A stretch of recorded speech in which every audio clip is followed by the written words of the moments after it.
क्या बोल रहे हैं? हमारे रहबर भगवान डॉक्टर अंबेडकर का कोई नाम तक नहीं लेता था। चंद्रशेखर आजाद रावण देश का एक ऐसा चेहरा, एक ऐसा सांसद जिसने पूरे सांसद भवन में उपस्थित एक सांसद को जय भीम करना सिखा दिया, हाथ में संविधान रखना सिखा दिया। उस ब्रांड का नाम है चंद्रशेखर आजाद रावण। आरजेडी के पास कोई नेता है दलित का? कोई नेता ही नहीं। बताइए आप, ना दलित का नेता है ना मुसलमान का नेता है। बात तो करती है ना तो कि हम सिर्फ बात ही तो करते हैं, यही तो मैं भी बोल रहा हूँ। मौजूदा सरकार है वो भी बोलती है हम गरीबों का मदद कर रहे हैं। मोदी जी जब गुजरात में सभा करते हैं तो 5,000 10,000 लोग जाते हैं और 2 लाख करोड़ का बात करते हैं, बुलेट ट्रेन का बात करते हैं, धोलेरा सिटी का बात करते हैं, मेगा सिटी का बात करते हैं, एयरपोर्ट का बात करते हैं। मोतिहारी आते हैं तो 7,000 करोड़ का बातें करते हैं, उसमें कहते हैं हम रोड बनवा देंगे। दिल्ली जाने के लिए मजदूरी करने के लिए ट्रेन चालू कर दिए हैं, एगो जाइए धक्का खाइए और दिल्ली जाके कमा के आइए। सब लूट रही है हम लोगों को। चिराग पासवान जी भी तो हैं, वो भी दलित के ही नेता कहे जाते हैं। अरे वो तो हैं दलित, लेकिन दलितों को ताकते कहाँ हैं? एनडीए में वो झोला ढोने का काम करते हैं,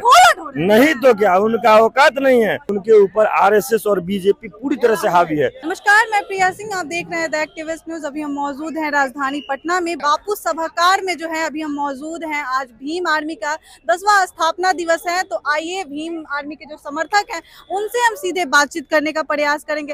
कहाँ से आए हैं अभी? जी नवादा जिला से आए हैं। नवादा से आए हैं जी। किस लिए आए हैं? जी हाँ, चंद्रशेखर भैया को मिलने के लिए और सपोर्ट करने के लिए आए हैं। जी क्या कितना मतलब चंद्रशेखर को कितना मानते हैं? जी, आप जितना सोच भी नहीं सकते हम उतना चंद्रशेखर भैया को मानते हैं। जी दलितों के लिए काम करते हैं। जी, काम करते हैं और कर रहे हैं। और तेजस्वी यादव काम नहीं कर रहे हैं? क्या चीज? तेजस्वी यादव तो बोलते हैं हम दलितों के लिए काम कर रहे हैं। हम उसके लिए काम नहीं करते। वो नेता छोड़े हैं आरजेडी, कहाँ है नेता बताइए? तो आरजेडी के पास कोई नेता है दलित का? कोई नेता ही नहीं। बताइए आप। कोई नेता ही जी नहीं, ना दलित का नेता है ना मुसलमान का नेता है। आरजेडी छोड़ा है 30 साल से, सिर्फ दलित और मुस्लिम का बात तो करती है ना कि हम सिर्फ बात ही तो करते हैं, यही तो मैं भी बोल रहा हूँ। मौजूदा सरकार है वो भी बोलती है हम गरीबों का मदद कर रहे हैं। तो गरीब काहे है बिहार में? गरीब नहीं ना रहना चाहिए, गरीब रहना ही नहीं चाहिए। फिर तो सब स्विट्जरलैंड होना चाहिए था बिहार के लोग को, अमेरिका लंदन हो जाना चाहिए था। लेकिन काहे फिर अभी भी आवास का जरूरत पड़ रहा है, आवास में घोटाला का जरूरत पड़ रहा है, काहे पड़ रहा है? कह रहे हैं 1 करोड़ युवाओं को रोजगार देंगे। दे दिए, इतने साल से थे काहे नहीं दिए? अभी बोल रहे हैं 15 साल वो रहे, 20 साल ये रहे, चाचा भतीजा चला रहे हैं। एक ही सिक्के के 2 पहलू। अभी जो मोदी जी आए थे कह रहे हैं मोतिहारी को मुंबई बनाएंगे, पटना को पुणे बना देंगे। हम उसी मोतिहारी से आते हैं। हाँ। जी। क्या लग रहा है बन जाएगा? सोमालिया हो गया हुआ है, सोमालिया जानते हैं देश, सबसे गरीब दुनिया का देश है सोमालिया। उसी तरह से मोतिहारी बिहार का सबसे गरीब जिला है। गरीब जिला? जी। और जिस जगह की आप मोदी जी जहाँ की बात तो कह रहे हैं वो तो बहुत कुछ बोले थे, 2 करोड़ रोजगारों बोले थे, 15 लाख रुपया भी बोले थे, लेकिन नहीं आया आज तक। तो उनकी बात को सीरियसली कौन ले रहा है? चीनी मिल का बात करते हैं, 3 गो चीनी मिल था हमारा, चकिया, चनपटिया और मोतिहारी, तीनों बंद हो गया और भाजपा का नेता जमीनों बेच दिया उसका। सही कह रहे हैं, सही बोल रहे हैं। सही बोल रहे हैं। क्या मतलब रोजगार नहीं मिल रहा है बिहार? यहाँ कुछ नहीं मिलेगा, सिवाय यहाँ मूर्ख बनाया जाता है। एनडीए गठबंधन का जो लोग है, जो भाजपा अलायंस वाला जो लोग है, वो लोग हिंदू रोजगार मेला सुनिए बेटा, कुछ नहीं होता है रोजगार मेला। चुनाव के बाद रोजगार मेला लगता है, 1 महीने में आचार संहिता लग जाए, किसको नौकरी मिलेगा? किसको नौकरी मिलेगा? तो अभी तो है रोजगार मेला, भी पक्ष विपक्ष सब लगा रहे हैं। अरे तो कहाँ है उतना रोजगार? बताइए तो सही। सबको पता है, आजकल सबके पास मोबाइल है और बड़े बड़े लीडर घूम भी रहे हैं, सबको बता भी रहे हैं कि भैया 23 लाख नौकरी है सरकारी, और आप कहते हैं 10-10 लाख 20-20 लाख दिए देंगे। तो आएगा कहाँ से नौकरी? सीट आएगा कहाँ से? ही बताइए। मोदी जी जब गुजरात में सभा करते हैं तो 5,000 10,000 लोग जाते हैं और 2 लाख करोड़ का बात करते हैं, बुलेट ट्रेन का बात करते हैं, धोलेरा सिटी का बात करते हैं, मेगा सिटी का बात करते हैं, एयरपोर्ट का बात करते हैं। मोतिहारी आते हैं तो 7,000 करोड़ का बातें करते हैं, उसमें कहते हैं हम रोड बनवा देंगे। दिल्ली जाने के लिए मजदूरी करने के लिए ट्रेन चालू कर दिए हैं, एगो जाइए धक्का खाइए और दिल्ली जाके कमा के आइए। ट्रेन भी तो चालू नहीं। अरे तो ट्रेन से मजदूरी, अरे तो अमृत भारत में मजदूरी करने नहीं चाहिएगा, फ्लाइट उड़ाने नहीं ना चाहिएगा? मजदूरी के लिए तो मजदूरी करने के लिए तो बना रहे हैं, और क्या चीज के लिए ट्रेन चालू करवाए हैं? बिहार में ट्रेन चालू किस लिए करवाते हैं? मजदूरी करने चाहिए, मजदूरी करने चाहिए और मजदूरी करके आइए। कहिएगा 10वां स्थापना दिवस, चंद्रशेखर जिंदाबाद।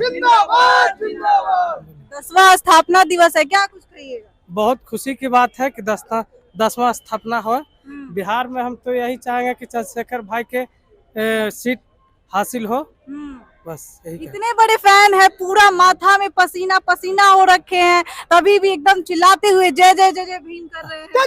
भीम को मानते हैं। हम भीम को मानते हैं। चंद्रशेखर आजाद जिंदाबाद। कितना सीटों पे अब की बार लड़ने वाले हैं चंद्रशेखर जी? कच्ची कितने सीटों पे लड़ने वाले हैं? ये तो 100 सीटों पर लड़ने वाला है चंद्रशेखर भैया।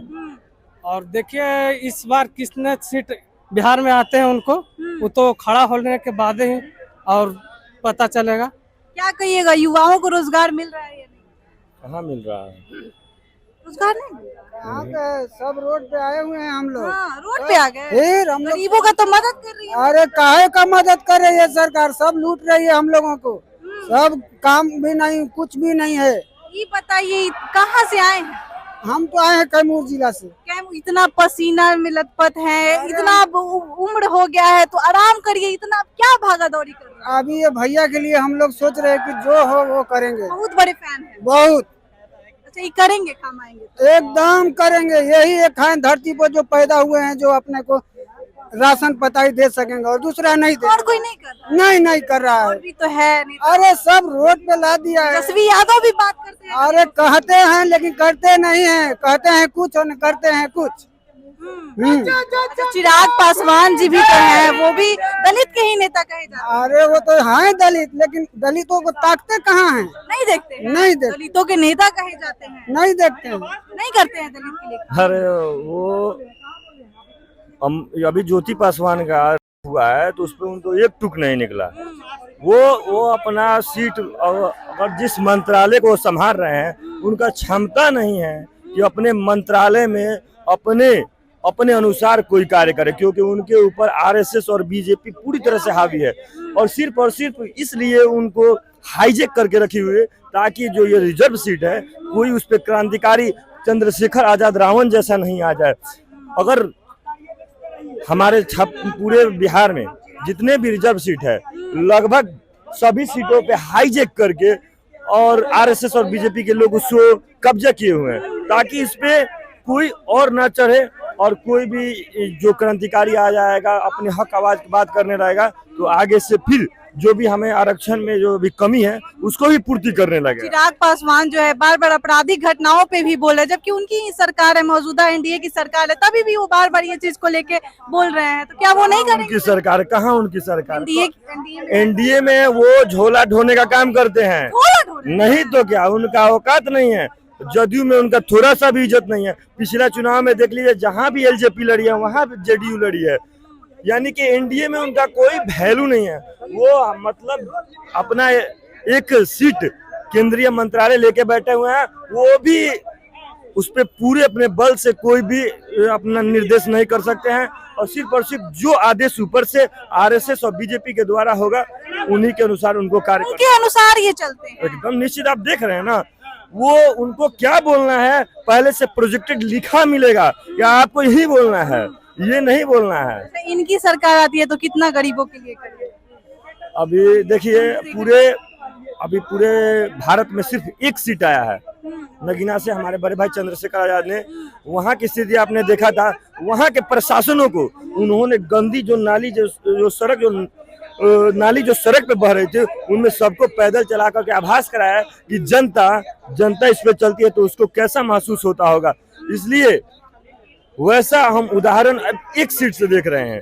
और जो भी अगर कहीं भी पूरे देश के कोने कोने पे जो 16 आना जो लोग हैं उन पे अत्याचार को अगर कोई आवाज उठा रहा है तो सिर्फ और सिर्फ चंद्रशेखर आजाद रावण। अब पूछिए 16 आना कौन? 16 आना में देखिए 3 और 13, तीन मतलब हो गए जो अल्पसंख्यक हैं और 13 हो गए बहुजन। 3 और 13 हो गया 16 आना और बाकी हम बता दे रहे हैं 16 आना के बाद 16 में 16 जब हो जाता है तो बाकी कुछ बचता है? नहीं बचता है। तो बाकी किसी को हमें नहीं देखना है, 3 और 13 को देखना है। 3 मतलब अल्पसंख्यक और 13 मतलब बहुजन। जब 3 और 13 मिलकर के 16 बन जाएंगे तो बाकी बचा कौन? कोई नहीं है। सिर्फ और सिर्फ यहाँ पे अल्पसंख्यक और बहुजन बचेंगे जो कि हमारे डॉक्टर बाबा साहेब भीमराव अम्बेडकर के विचारधारा को आगे बढ़ाएंगे। देखिए प्रशांत किशोर भी नई पार्टी है, वो भी पलायन रोको पे बात कर रही है, वो भी जो युवा है उन्हें बाहरी राज्य में नहीं जाना पड़े इसलिए काम कर रही है। तो क्या उनकी सरकार जो है आएगी तो कुछ होगी? जो प्रशांत किशोर हैं वो भाजपा के बी टीम है बी टीम है। जी। इसलिए क्योंकि आपको पता होना चाहिए, आप कोई भी अगर इस पटना शहर में बी टीम है प्रशांत किशोर, भाजपा की सही बात है, बी टीम है। जो पटना के किसी भी शहर में आप एक बाइक ले लीजिए, उस पे सादा पन्नी साट दीजिएगा तो आपके ऊपर फाइन हो जाएगा, क्योंकि बाइक पे पन्नी आप नहीं चिपका सकते। और पूरा वो गाड़ी को कवर करके पूरा बिहार में घुमा रहे हैं, किसके आदेश पे? कहाँ उनको फाइन हो रहा है? किसके संरक्षण में चल रहे हैं? ये भाजपा और एनडीए के जो यहाँ भी जो जदयू नीतीश कुमार, वो भी हाईजेक हो चुके। हाँ, क्या बोल रहे हैं? हमारे रहबर भगवान डॉक्टर अंबेडकर का कोई नाम तक नहीं लेता था। फोटो खींचिएगा। हमारे रहबर डॉक्टर बाबा साहब अंबेडकर का कोई नाम तक नहीं लेता था। चंद्रशेखर आजाद रावण देश का एक ऐसा चेहरा, एक ऐसा सांसद जिसने पूरे सांसद भवन में उपस्थित एक सांसद को जय भीम करना सिखा दिया, हाथ में संविधान रखना सिखा दिया। चंद्रशेखर आजाद रावण एक ऐसा शख्स है कि अगर वो कह दिया कि हम फलाने दिन को पटना आएंगे या फलाने जगह जाएंगे तो वहाँ का कोई शासन, प्रशासन, सरकार कोई नहीं रोक सकता है। उस ब्रांड का नाम है चंद्रशेखर आजाद रावण। ये तो हम मानते हैं। चलिए ये बताइए कि बिहार में जो है बेरोजगारी बहुत है, इस पे बात करेंगे? बिल्कुल बात करेंगे, काम करेंगे, बिल्कुल करेंगे, इसमें कोई डाउट नहीं है। बिहार उनको उठा आने से पहले सब कोई दावा करता है, उसके बाद जो है सबकी रणनीति जो है बदल जाती है, तो क्या लग रहा है इनकी बदले? सबसे पहला बात, चंद्रशेखर आजाद रावण का बैकग्राउंड उठा करके देखिए, तो वो जब सांसद नहीं थे तब से बहुत पहले से वो गरीबों, दलितों, दबे कुचले, पीड़ित, शोषित, वंचित सबका आवाज उठाते आए हैं, उसके हक के लिए लड़ाई लड़ते आए हैं। तो आज अगर वो सरकार में आ जाते हैं तो क्यों नहीं आवाज उठाएंगे, क्यों नहीं काम करेंगे? बेरोजगारी की जब आप बात जिंदाबाद। बेरोजगारी पे क्या कह रहे हैं? बेरोजगारी पे काम नहीं कर रहे। बेरोजगारी की बात आप कर रहे हैं, ये बताइए इस बिहार में जो ये सरकार ने राज किया है, जो ये सरकार राज किया है नीतीश जी और लालू जी, ये बताइए आज तक लालू जी के लाल आएंगे तो ठीक होगा कि नहीं होगा?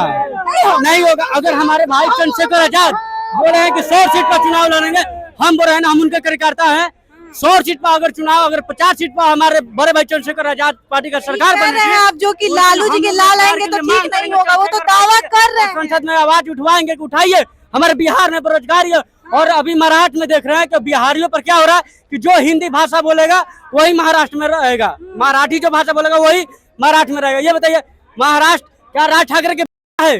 राज ठाकरे के अगर बिहार का हमारा हर व्यक्ति जो नौजवान है वो आज बिहार वापस आ जाए ना तो महाराष्ट्र भूखे मरने लगेगा। समझ गए? क्या बेरोजगारी जो है वो मिटनी चाहिए कि नहीं बिहार से? बिहार के जो नेता है वो बात कर रहे हैं कि नहीं कर? देखिए हम चंद्रशेखर भाई को मानने वाले लोग हैं। जिस चंद्रशेखर भाई 100 सीट से चुनाव लड़ा रहे हैं, चंद्रशेखर भाई अगर 100 सीट के बीच में 50 सीट से अगर जीतते हैं तो हम लोग उनसे बोलेंगे कि बिहार में हर जगह कंपनियां बैठाई है, 100 सीट पर लड़ने वाले हैं। हाँ 100 सीट पर लड़ने वाले हैं। अभी 40 सीट का कन्फर्म हो रहा है। आज जो यहाँ सभा हो रहा है यहाँ पर कन्फर्म करके जाएंगे, उसके बाद में 4 सीट का फिर अपना अनाउंसमेंट करेंगे चंद्रशेखर भाई।